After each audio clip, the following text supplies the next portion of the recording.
नमस्कार दोस्तों, स्वागत है हमारे नए चैनल डीके लव में।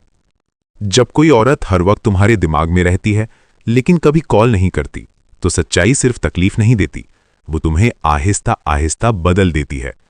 वो सुबह की पहली सोच होती है और रात की आखिरी। तुम अलार्म से पहले नहीं उठते, तुम उसकी याद से उठते हो।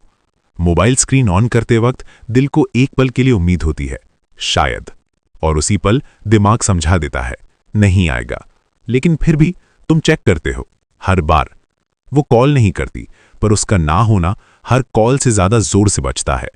तुम उसे हर छोटी चीज में ढूंढते हो, सड़क पर हंसती हुई किसी लड़की में, चाय के कप से उठती भाप में, किसी गाने के एक अधूरे बोल में।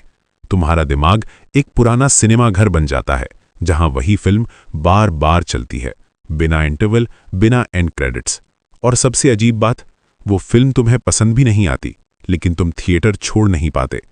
जब कोई औरत हर वक्त तुम्हारे दिमाग में रहती है और कभी कॉल नहीं करती, तो तुम्हारा आत्मसम्मान सबसे पहले मरता है। तुम खुद से सवाल करने लगते हो, क्या मैं काफी नहीं था? क्या मैंने ज्यादा चाह लिया या कम? तुम हर उसके पुराने मैसेज को पोस्टमार्टम की तरह पढ़ते हो। कॉमा, फुल स्टॉप, इमोजी सबूत बन जाते हैं तुम्हारे खिलाफ। वो कॉल नहीं करती, लेकिन तुम हर साइलेंस को उसकी आवाज समझने लगते हो। अगर फोन शांत है तो तुम्हारा दिमाग शोर मचाता है। अगर नेटवर्क चला गया तो तुम सोचते हो शायद अब कॉल आती। अगर फोन बजा और कोई और निकला तो दिल ऐसे टूटता है जैसे किसी ने गलत दरवाजा खटखटा दिया हो। सच्चाई ये नहीं कि वो बिजी है, सच्चाई ये नहीं कि वो स्ट्रांग है, सच्चाई ये भी नहीं कि उसे एहसास नहीं। सच्चाई ये है कि तुम उसकी प्राथमिकता नहीं हो। और ये सच्चाई सबसे ज्यादा तकलीफ देती है, क्योंकि इसमें कोई विलन नहीं होता। तुम उसे दोष नहीं दे सकते, वो तुम्हारा कुछ नहीं लगती। यही बात सबसे ज्यादा चुभती है। वो आजाद है और तुम इंतजार में कैद। तुम उसके सीन पर ऑनलाइन देखते हो और खुद को ऑफलाइन महसूस करते हो। वो हंस रही होती है कहीं और तुम यहां एक कमरे में उसकी हंसी याद कर रहे होते हो। तुम्हें पता है वो ठीक है, बस तुम्हारे बिना। जब कोई औरत हर वक्त तुम्हारे दिमाग में रहती है और कभी कॉल नहीं करती, तो तुम्हें नींद भी ईमानदार नहीं लगती।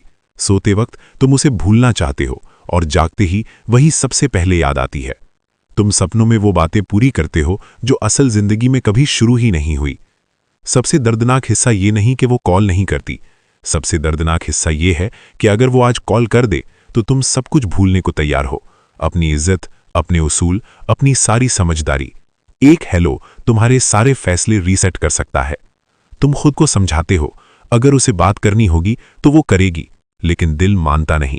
दिल कहता है शायद वो डरती है, शायद उसे नहीं पता, शायद आज नहीं कल। दिल हमेशा शायदों में जीता है। तुम्हारे दोस्त कहते हैं छोड़ दे भाई, और तुम मुस्कुरा कर कहते हो हाँ यार, ओवर हो चुका है। लेकिन रात को जब सब सो जाते हैं, तुम्हारा फोन फिर से हाथ में होता है। तुम किसी और से बात नहीं करते, लेकिन किसी और की कमी पूरी नहीं होती। वो कॉल नहीं करती और तुम सीख जाते हो खामोशी की भाषा। तुम समझ जाते हो कि बिना शब्दों के भी कोई बहुत कुछ कह सकता है, और कभी-कभी सबसे साफ जवाब कोई जवाब ना होना होता है। धीरे धीरे तुम बदलने लगते हो, कम एक्साइटेड, ज्यादा थके हुए, कम उम्मीद, ज्यादा चुप। तुम अब हर किसी से दिल लगाना नहीं चाहते, क्योंकि तुमने सीख लिया है कि दिमाग में बसने वाला इंसान हमेशा कॉल नहीं करता। एक दिन ऐसा आता है जब तुम फोन चेक नहीं करते, ना गुस्से में, ना मजबूरी में, बस थक कर। वो दिन कोई जीत नहीं होता, कोई हार नहीं। वो दिन बस एक खामोश समझौता होता है तुम्हारे और सच्चाई के बीच। और सच्चाई ये है कि अगर कोई औरत हर वक्त तुम्हारे दिमाग में रहती है और कभी कॉल नहीं करती, तो वो तुम्हारे जीवन का हिस्सा नहीं, एक सबक है। एक महंगा सबक जो वक्त, नींद और आत्मसम्मान तीनों ले जाता है। लेकिन एक और सच्चाई भी है, ये दौर हमेशा नहीं रहता। एक दिन वो दिमाग से उतर जाती है, धीरे, बिना शोर के। और तब तुम्हें समझ आता है कि प्यार सिर्फ महसूस होना नहीं, लौटना भी चाहिए। क्योंकि जो सच में चाहता है वो कॉल करता है, बहाने नहीं बनाता। और जो नहीं करता वो तुम्हें तुम्हारे ही इंतजार में खो देता है। ये सच्चाई तकलीफ देती है, लेकिन यही सच्चाई एक दिन तुम्हें आजाद भी करती है।